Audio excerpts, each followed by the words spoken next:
এই দুটি ভাগ অঙ্কে আমরা ভাগ না করি সময় খরচ না করি মাত্র অল্প সময়ে বুঝতে পারবো যে এই ভাগ অঙ্কের ভাগশেষ কত হবে, ভাগফল কত হবে। চলুন সেটা বোঝার চেষ্টা করি। তো আমি বললাম যে এই যে ভাজ্য আছে 3762, এই 3762কে 10 দিয়ে ভাগ করলে ভাগফল হবে 376, ভাগশেষ হবে 2। এখানে ভাগশেষ হবে 2 আর এখানে ভাগশেষ হবে এই 69। আমি কীভাবে বললাম সেটা বোঝার চেষ্টা করুন।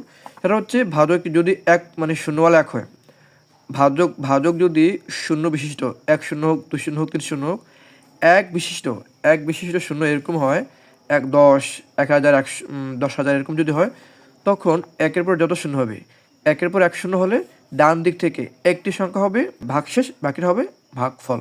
এখানে একের পর 2 শূন্য ভাজকের, একের পর 2 শূন্য, তাহলে এই যে ভাজ্যের ডান দিক থেকে 2 ঘর হবে, মানে 2টি সংখ্যা হবে ভাগশেষ, বাকি এটা হবে ভাগফল। তাহলে এই অঙ্কের ভাগফল হবে 583, ভাগশেষ 69। আর এখানে ভাগফল হবে 376, ভাগশেষ হবে মাত্র 2।